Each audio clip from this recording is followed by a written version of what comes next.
Hey everybody, welcome to Taylor Tuesday.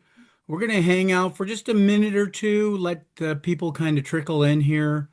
8 o'clock on the East Coast, and 5 o'clock on your coast, Brian, right? So it's 8 o'clock here. We're going to wait just a minute or two, so hang around, please. We have a great presentation today with a combination of our friends from ProAssurance and PICA.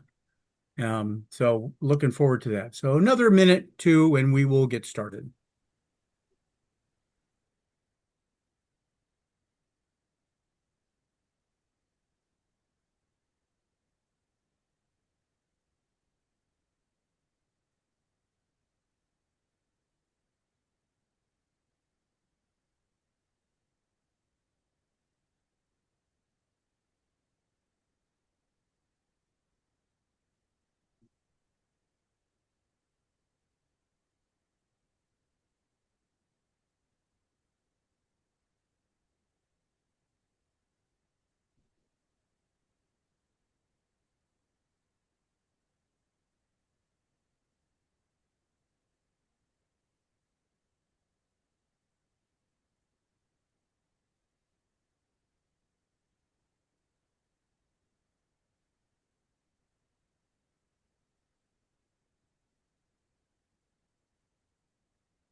All right, let's get rolling. It's 8:03 on the East Coast. Welcome everybody. Thank you for joining us. Many of you have come along with us as Dr. Kraus began this and during our COVID rage of 2 years, give or take, and we did about 30 of these, and so it's exciting to have them back again. So I'm Mike King. For those of you who don't know me, I am a board member at Taylor and filling in for our friend Dr. Kraus, who is on the road today. And so we are very lucky to have a great presentation today from our friends at ProAssurance. Sorry, I can get it out there. And from PICA, and we have Christina and Crim from Pro, and we have Brian Cesario, which any of you podiatrists on here certainly know Brian from meetings and attending as well. So we're very excited. Just as typical, we open this up for those people who might be a novice about Taylor, is that it is all physician owned and operated. It was created by those of us in the profession who wanted an easier way to access supplies at a better price, save money for the increasingly high pressures of private practice. Um, Taylor has just a plethora of products that are available now, as you can see on the list here, and some great pricing. And one of the best parts about this of all, besides the pricing and the savings, is that it's free to be a member. So tell your friends about it. We, those of us who were in practice, and even my group of, I don't know, what do we have, 2,200 providers now. We use Taylor on a regular basis, and they've been just a tremendous partner, and they've added some recent great additions such as Vista in the DME world. So Taylor's been a great asset for all of us, and there's lots of ranges of savings and discounts. Um, Constantly changing. Doctors Kraus and DeSantis are always on the prowl for another deal to make for the doctors. So we've got a lot of great premier vendors. Obviously, again, no membership fees, no money to be put down, just benefits from it. And there's even marketing support. And one of the things to remember is that if you can send in a list of your supplies in any form, Excel sheets obviously the best, but any form you can, we can actually give you a review of that and give you a pretty good idea of your savings that are present too. So with that, we're going to move forward. And so first, we're going to have I guess you're director of development, Brian. I don't want to screw up your title. I'm horrible with business titles, even after 8 years of doing this stuff. But I'll let you start out, and I'll disappear, and then i'll let you pick it up and do your thing, and just let me know, and I'll play with the slides. So thank you, both Christina and Brian. Thank you so much for being here. Thank Thank you, you, Dr. Dr. King. King. Hi, my name is Brian Cesario. I'm the Business Development Director for PICA. I've been with the company a little over 8 years. I may have met some of you at CPMA and or other national or state association meetings and trade shows and other. We're delighted to be here. Next slide, please. So this evening, Dr. King, are you next slide or yeah? Um, So this is just a disclaimer that speaks to that this is information is educational in nature. This is not intended to be coverage discussions other than in a broad and general range, and it is not specific to your policy and or other coverages and how it may respond. Next slide, please.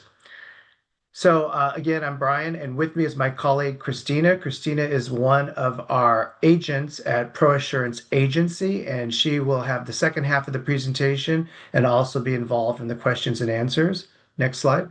So our agenda this evening is really just to touch on a few topics here. So partnership overview, really this was Dr. Kraus and Dr. DeSantis having conversations with me through the years with regards to not only medical malpractice, but what other benefits could we bring to Talar Medical?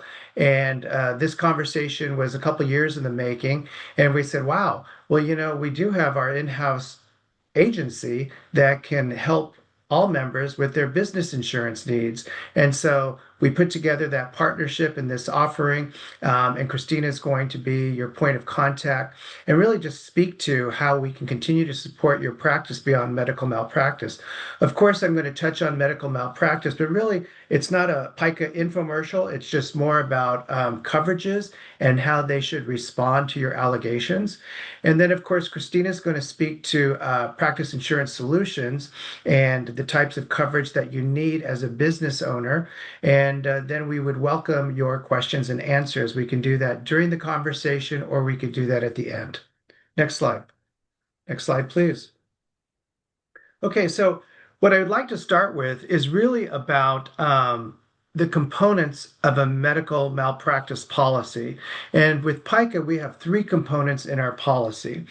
And it is a preferred policy, and what I mean by that is we're an admitted carrier in all of the states we do business with, which means that our product, our program, our terms and conditions, and our pricing, and our financials are all filed with each of the departments of insurance.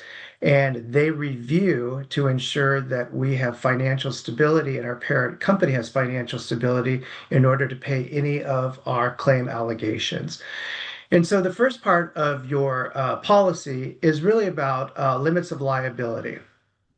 The most common limit of liability is $1,000,000, $3 million in coverage. And what that means is that you have $1 million in liability coverage per incident or allegation in a policy term, and up to $3 million in a policy term or 3 incidents.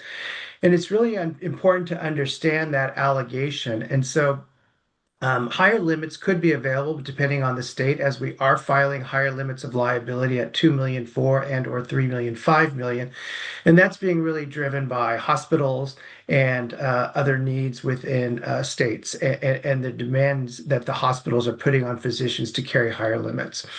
I will say that it's important to understand how the liability limits respond. And what I mean by that is with the $1 million of coverage you have against an allegation, a lawsuit allegation, you really want to make sure that it's a preferred contract. And what that means is that your defense limits are outside of the liability. And PICA's is defense limits outside of your liability limit. If you'd want to understand that, because if you have an allegation and you expect that you have $1 million of coverage, you want to ensure that your defense limits are not within the policy because you could have your $1 million reduced by $250,000 for defense costs, which would only leave you $750,000 to settle the allegation. So it's really important that you understand whether or not your policy has preferred language and your defense costs are inside or outside of the limits. The next component of our policy is administrative defense or regulatory coverage, also known as ADC. We've put out a lot of information about administrative defense because not many doctors understand what that coverage is and how it responds. So our policy includes 100,000 of administrative defense or until all 5 levels of appeal are exhausted. And this includes things such as billing and coding audits, allegations of HIPAA, allegations against your license with regards to state board. It could be OSHA, it could be DME, it could be hospital decertification and or other allegations. And we find that this coverage is really, really important because this goes against you, your license, your staff, and or your practice.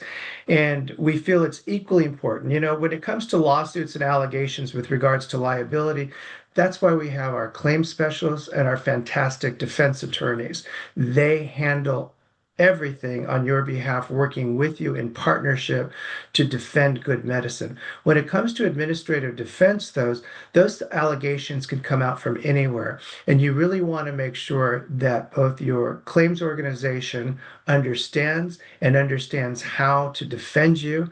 Some of our competitors may just suggest to their policyholder when they get that first notice, just pay it, it's small. But once you've had an audit of any kind, you're kind of on a list. And for those of you that are familiar with what I'm saying, you know that sometimes an audit does not stop after one time or two times. I will tell you that what we're seeing with administrative defense is really billing and coding and clawback from Medicare and or private insurers and or the companies that they hire to go after these dollars. And a lot of what we see is just educational in nature, putting in the wrong code. It's not usually fraud related, although there are some doctors, not PICA doctors, but others who have taken advantage of billing and have millions and millions. I mean, in Arizona, not a podiatrist, but there was a claim for $950 million, and they caught those individuals as they were trying to flee the country. That's right, almost $1 billion in Medicare fraud.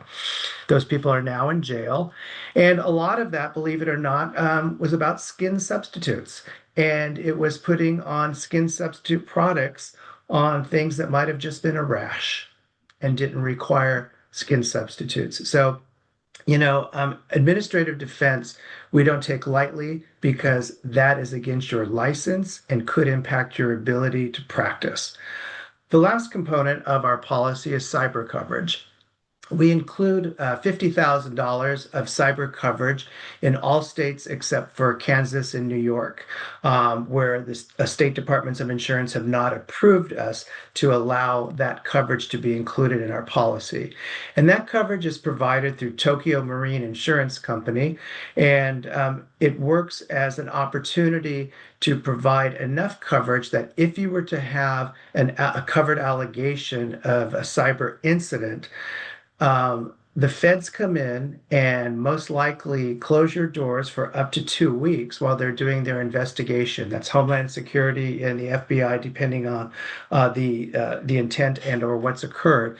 And the 50,000 is enough to perhaps do the notifications to your client base, put out your newspaper notifications, and other required notifications that the state and or the federal government require anytime there's been a cyber incident. And so those are really how your policy is set up. You really want to understand that if you're with a preferred carrier, that you have preferred language. And what I mean by that is some competitors, when it comes to administrative defense or regulatory coverage, they don't have a network of defense attorneys to turn to or offer to you. Sometimes you have to go hire your own defense attorney, put up a retainer, and then get reimbursed after the fact. With PICA and or ProAssurance, that is not the situation. Your defense coverage is included in the policy and it is always outside of the limits. If you have an E&S policy, which is not necessarily a admitted product, it could still be a preferred product. Many times those limits are outside of the defense is outside of those limits. So you really want to understand what your policy affords you and how it responds at the time of an incident or an allegation. I'm going to pause there just to see if there are any questions before we move on. Brian, one thing I think I would just throw out is that I think you made a great point is that ADC coverage you cannot take for granted. I mean, as a coding nerd and a person who looked at, many claims and the risk committees, et cetera, at PICA for years, it's amazing how those things just have developed a life of their own, number one. So that to me is one of the massive great benefits. Second thing is the cyber stuff is very fascinating, especially like a company of our size. We're very, very cognizant of it. I mean, we have a whole cyber team now.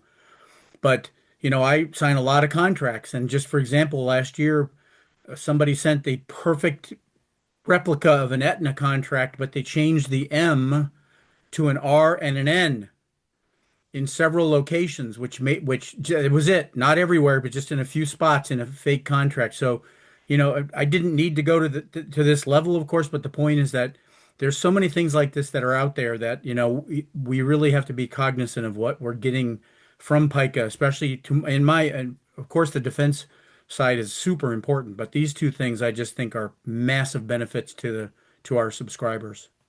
Thank you for that. And I would say too, here's the deal. You get an allegation in the mail, you're not sure what to do it. You call our 800 number, you have a risk management private consultation, and they will determine whether it's something that needs to be turned over to our claim specialists and opening of a claim. And with most preferred and standard contracts, you have 30 days from the time that you are made aware of an incident or an allegation to report it to your insurance company. And even if it's just a threat, you have a patient that says, you know what? I think I'm going to sue. Take it seriously. Call us, talk to our claim specialist. Let us open up a claim because that preserves your right. We can close the claim, and then if it does move forward and we do get served with paperwork, we reopen the claim and you've preserved your coverage because you've already provided to us notification. The other thing is with regards to administrative defense, please don't use your brother-in-law who is a an attorney that does wills and trusts and says, "Gosh, I can do it for free and just respond on your behalf." Please don't. It makes it more difficult for our defense team to be able to represent you from day one in the way that we would normally prepare the defense so that we can be victorious with your allegation. Next slide, please. Okay, I'm going to share some of the top drivers of claims, and these are PICA claims. Obviously, they're not necessarily industry, but I believe they probably follow suit. So the first is failure to document and noncompliance. I mean, it sounds repetitive. We've had these conversations for years, but you know what? If it's not documented, it didn't occur. There's no way Absolutely. for our defense attorneys to be able to defend you properly if it's not there. We know that there are a lot of AI tools out there now that could help you with notes and note keeping. We're just going to ask you to do your due diligence, investigate, consult your attorney or healthcare attorney with regards to the utilization of AI, with regards to documentation. But failure to document is just number one still in terms of drivers of claims. The next is the allegation around failure to refer and or diagnose in a timely manner. It's just these are the allegations we see in the lawsuits. The next is inadequate conservative care prior to surgery. There's a lot of allegations around lack of communication and that have you exhausted all conservative care measures versus rushing to surgery. The last is charting deficiencies in the patient medical record, and that is a combination of documentation. The way we think about it at PICA is whether or not you want to be, many of you play quarterback. You refer to their primary physician, their endocrinologist, their cardiologist. They refer back. It is very important. I mean, you can't make some of this stuff up. We had a doctor who recently we lost. Uh, there's actually no defense because as we went through his defense with our attorney and our claim specialist, there was a client with comorbidities and unfortunately 60-year-old diabetic, obese, smoker, and there was post surgery complications, and the doctor did not do a vascular consult. And we can defend good medicine, we can't defend that. So just really understand the role that you play in the interactions that you have with all of the providers who are part of the care team for that client. And then the last thing is failure to document informed consent. Having somebody sign something 10 minutes before a procedure is not really doing the best thing for that client.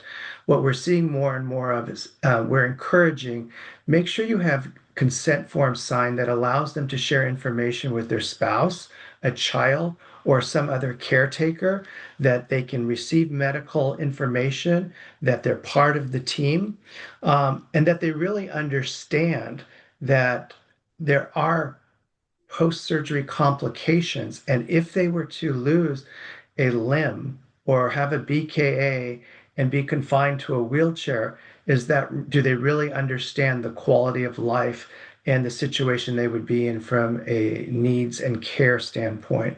So these top drivers of claims, they can be interchanged in any order, but these are the ones that we see most of with regards to allegations.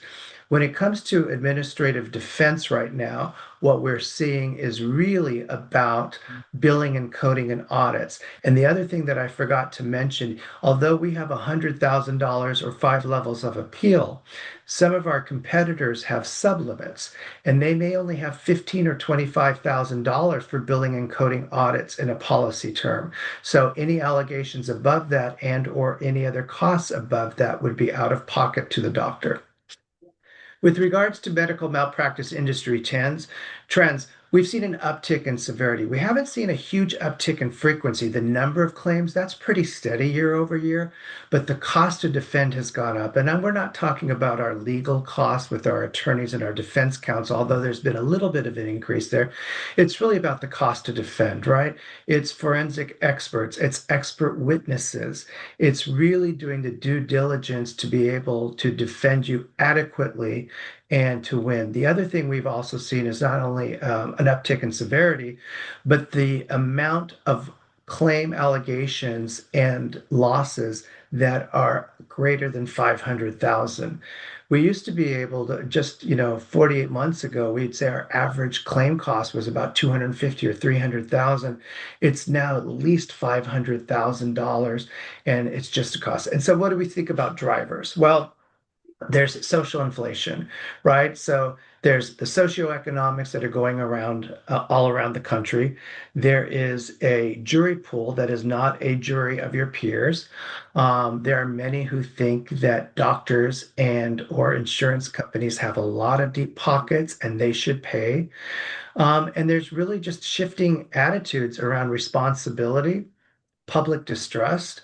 And some of that is really about their insurance providers. How long does it take them to get approved for a procedure, medication filled, waiting in a doctor's office? And so it's only as good as their last experience. And they're bringing all of that bias into the jury pool. And the last thing is around social media and legal marketing. You have a lot of private equity firms and others who are paying and being part of a bankrolling defense or plaintiffs, I'm sorry, because they feel that there is a big payout at the end, and they're investing in things. So, these are some of the things that give us pause. The other thing I will say is, as we speak about higher limits, and while we're willing to put up 2 million, 4 million, and 3 million, and 5 million in certain states because of hospital requirements and or other, one thing that you have to remember is the mindset of juries will not change. That just means there are higher limits to be paid out, and that could be problematic. We understand that, and that's why we still rely on our defense counsel and their guidance to ensure that we are doing what we need to do in terms of best defense and or recommendations around settlement. Next slide, please. Brian, before we jump up, just could you take 1 minute and just mention social media? And I only throw this out there because we have a lot of young physicians coming up. They like to be very present and be influencers, and which is can be great, but just maybe a word or two of caution about what one puts out on social media. Yeah, that's a really great point, Dr. King. Thank you. So, as you try to tell your kids and your grandkids, social media follows you for the rest of your life. You don't get to erase it. It's out there. It's pulled, it's printed, it's captured, it's reprinted, reposted. So be very careful what gets posted. With regards to your practice, do not engage in a social media warfare with one of your patients. You could have an allegation of a HIPAA violation. It is doing nothing for your PR of you and or your brand or your firm. Those are things that should be dealt with privately. We've seen some allegations where somebody posted something on the website and a doctor got engaged with them only to find out that, she had called the practice, she had an appointment, she showed up, and they forgot to put it on the appointment calendar, and it turned into a social media nightmare. And the doctor had a private conversation with her, saw her after hours, and resolved it and convinced her to take down that post. That is one example. But, we're seeing not a lot, we're seeing some students who are influencers, believe it or not, in podiatry school. Um, who are putting themselves through podiatry school, believe it or not, because of their social media accounts and the followers that they have. Um, some are very positive and some are questionable. And I will tell you that it gives us pause, and because some of them, if that's where their thinking is in school and or in residency, it gives us pause as they go into private practice or in practice in general. So I would say be very careful around social media and your footprint. And it's not just about what you post in your practice, it's what you post on LinkedIn, it's what you post in chat rooms and other things where people may know your handle, so to speak. And that could follow you and get you in trouble as well. Dr. That's King, did you great. have something else that you No, wanted to no, point thank you, out? Brian. That's great. That's why I thought that was a great segue, because I have seen a couple examples where people were terminated for things they put out that they really were not trying to be malicious, but what they didn't realize is they were and setting themselves up for difficulty, like you had just said, perpetually. So, Yeah, but thank you. yeah, no, thanks. I appreciate that. Next slide, please. Um, this last slide is, the most costly podiatric complications. And as you can imagine, amputation, whether it's due to infection or vascular compromise, whether it's a toe, whether it's a foot, a BKA, amputations are the most costly. And we'll get into this too. The next is CRIPS. We're just seeing so many more legitimate cases of it. It's just so hard to defend. We do see some death, and you could see DVT, sepsis, cancer, other conditions contributing to it. Nerve damage with permanent discomfort, that's becoming another one along with CRIPS. And then, of course, serial surgeries with unsuccessful outcomes. Um, you know, it goes without saying, but it really starts with patient selection. For the client who comes to you that is looking at their third or fourth surgery, I would really suggest that you recommend a colleague that perhaps has, quote, more experience in that area down the street than taking them on. I know that's not necessarily the right thing, perhaps, to hear, but there are some patients that will not and cannot be healed, and some of that is physical and some of that is other, but we're seeing a lot more serial surgeries. So these complications are what we're seeing as we talked about the top five drivers, and then we're talking about the most costly in terms of true dollar costs as well as just just overall costs. I would say also mental health is in here too.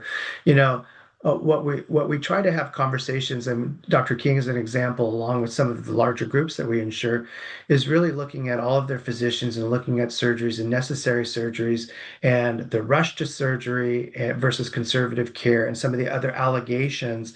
There's a lot of stress being put on all of you pre-surgery, at surgery, post surgery, non compliant patient.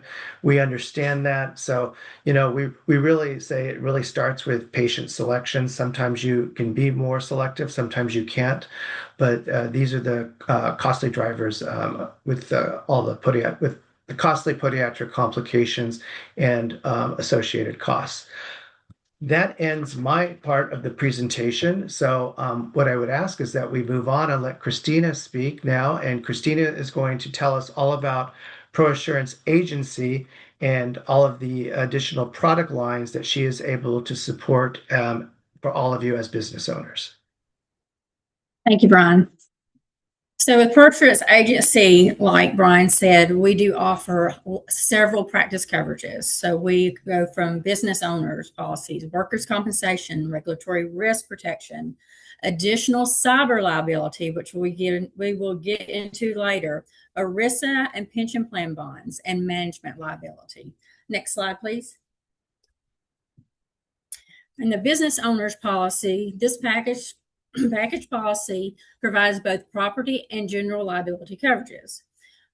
Property coverages protects your building and business personal property against direct physical loss or theft for replacement cost. General liability coverage protects against claims for damages due to bodily injury or property damage resulting from your business operations. Examples are slips and falls of patients or third parties. Comprehensive GL does satisfy DME requirements unless you receive a letter from the Medicare advising you're required to carry a Medicare bond. Next slide. Workers' compensation. This coverage is for medical expenses and lost wages due to injury or disease resulting from job-related activities. State regulated. Most states require employers to carry insurance with 5 or more employees. This will be varied by state. Premiums are based on payroll, and officers and our owners can be excluded for this coverage. Next slide. Regulatory risk protection. RAC audit findings may impose significant costs. This insurance covers attorney and audit costs from such actions or proceedings, including payments for potential fines and penalties. In addition, coverage provides defense costs, civil fines, and penalties coverage for billing errors, RAC audit findings, HIPAA and privacy violations, Stark law violations, such as anti-kickback statute, EMTALA, patient anti-dumping statute. Some coverages may be embedded in your professional liability policy for regulatory risk and cyber liability, but usually only for defense. This policy normally does not provide coverage for any penalties and fines. Next slide. If I could, Christine, I think that's Yes, a sir. great point, the last piece right there, because ADC is an amazing thing that PICA offers. But Absolutely. this is the next step up it's not only the defense, it's the penalties, right? So Mm-hmm. so this is that adding that extra layer on top of ADC. Do I understand that correctly? Yes, sir. Yes, that is absolutely correct. And also that we do have another option too if they're wanting additional coverages. So we will get into that too in just a little bit. Cyber liability protection protects against a breach of privacy leading to identity theft through use and means of electronic equipment. The coverage provides third party and first party coverage. Cyber related events are widespread and increasing at an alarming rate. Healthcare providers face a tremendous risk due to the amount of protected health information they control. This is among the most valuable type of data stolen, second only to banking information, with substantial regulatory fines imposed on healthcare entities. Some of the possible expenses in case of an incident include patient notification. It's going to be expensive. Credit monitoring and legal fees. And these are just basic numbers that we've provided. And I believe these numbers are increasing every day. As Brian said, the cost to defend is getting astronomical, and coverage is very important. And as far as cyber protection goes, I know that with the PICA policies for the podiatrist, they include that $50,000 for the cyber, and that is absolutely wonderful. But that's just a drop in the bucket if something actually happens. So I encourage everyone that I speak to take out an additional policy for cyber. We do partner with Tokyo Marine, and we are able to get limits starting from 1 million all the way up to 5 million, just depending on how much coverage you want. And it's very, very good just to have peace of mind, because you never know in the day and age we live in what's going to happen. Just something so simple that could cause you to be shut down and cost your practice and your livelihood money. Next slide.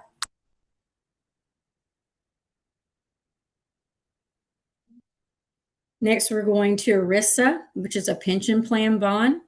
It is Employee Retirement Income Security Act. This requires employers to have a pension plan bond in value that is equal to 10% of the plan assets or a maximum value of $500,000.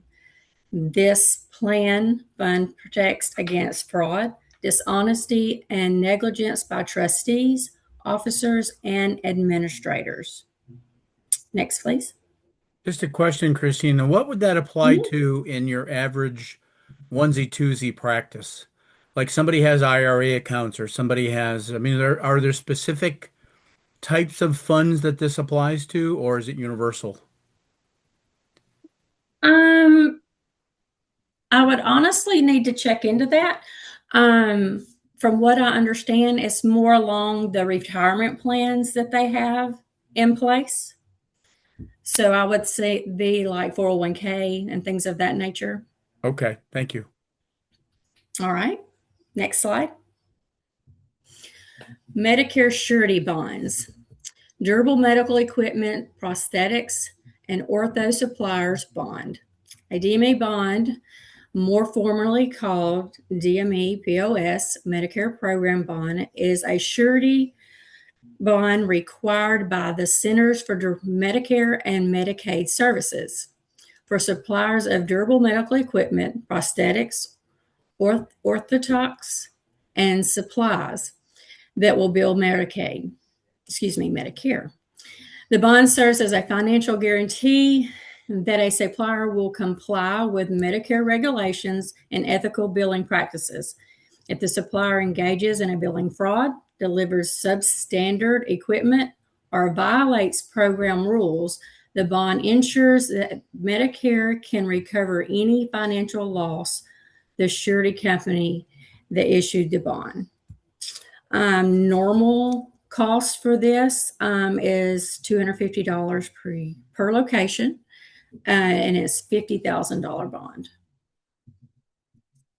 And normally with these, Medicare is going to send you a letter stating that that is going to be needed. So you should receive something from them telling you you need that. Management liability. This consists of directors and officers liability, fidelity, crime coverage, employment practices liability, and fiduciary liability. Next slide. Directors and officers coverage. This protects the company and personal assets of the directors and officers by providing defense and liability coverage. Directors and officers can be held personally liable for decisions they make related to the organization, or they can be named in a lawsuit simply because they are the director or an officer. Allegations and lawsuits can be brought by employees, customers, competitors, investors, creditors, vendors, and suppliers. Average cost of defending a D&O claim is between $100,000 to $2 million. Private companies are at risk, not just publicly traded companies. Shareholders are not the only potential plaintiffs. Leaders of private organizations face the same liability for their actions. Next slide. Employment practices liability protects the company for defense costs and judgments arising from employment-related claims under the Equal Employment Opportunity Commission. Coverage can include third-party coverage, wrongful termination, sexual harassment, discrimination, which can be from age, gender, race, disability, or an equal pay claim. Next. Fidelity crime policy protects the company from loss sustained as a result of a criminal act resulting in theft, disappearance, and destruction of money and securities, such as employee dishonesty, covers the company's money, property, as well as the patient's money, property while on the premises. Counterfeit money orders and currency, forgery or alterations, corporate checks, credit or debit card instruments. Next. Fiduciary liability provides defense and a liability coverage due to a breach of fiduciary duties and violations of ERISA law, such as negligent errors and omissions, improper disclosures to plan participants, remiss investment strategies, faulty advice or counsel. Using third party for a plan management does not absolve the company of responsibility. Next slide, please. Oh, now we're at Q&A. That was one a little quicker than I anticipated. Do we have any questions? I think Yes, got a there's a couple question. things. Mm-hmm. Can services be bundled similar to other types of insurance policies? So if you get if you get 3 or 4 of your packages, is there a discount for having that all together, Christina? So normally, like the business owners and a commercial umbrella, depends on kind of what carrier we're going with, but we do and are able to offer discounts to anyone who asks us for quotes. BOP and workers' comp are multi-policy discount. So something came up as that was just a thought when Brian mentioned skin substitutes earlier.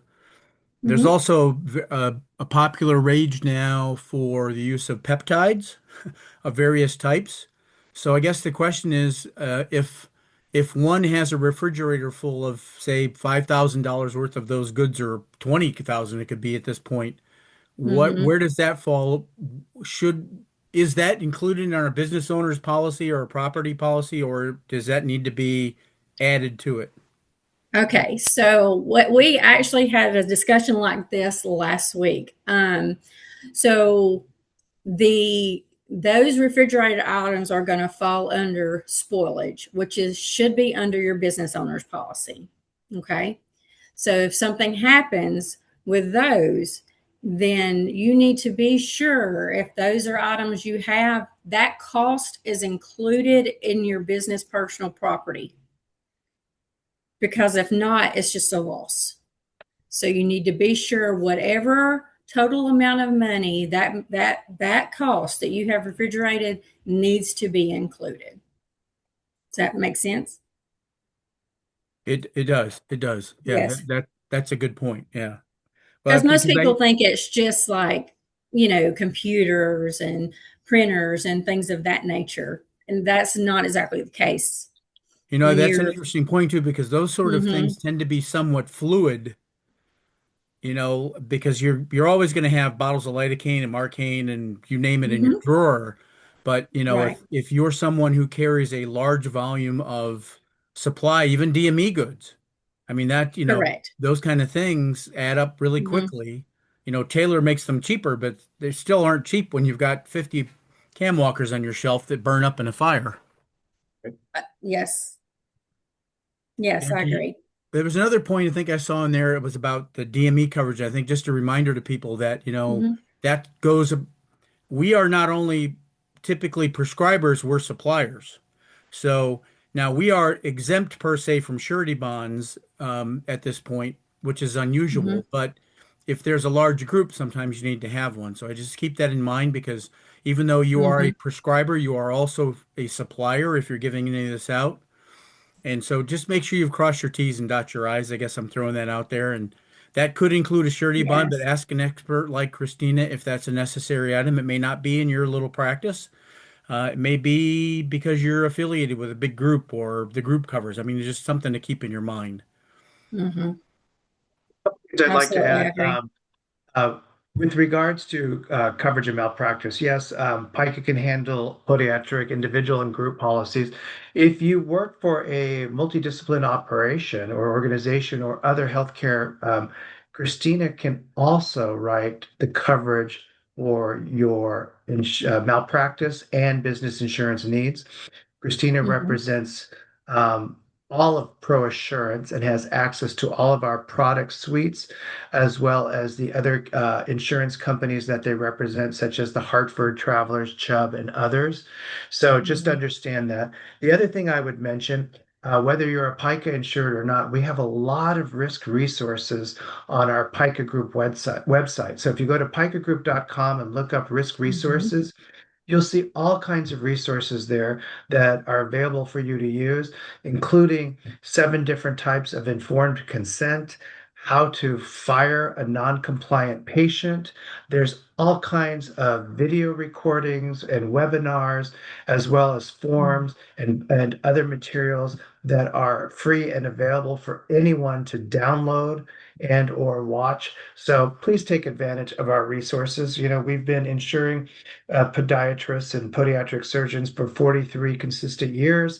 We have a lot of knowledge in this space. We work with a lot of the best of all of you, and we're proud of the resources and our support of the industry.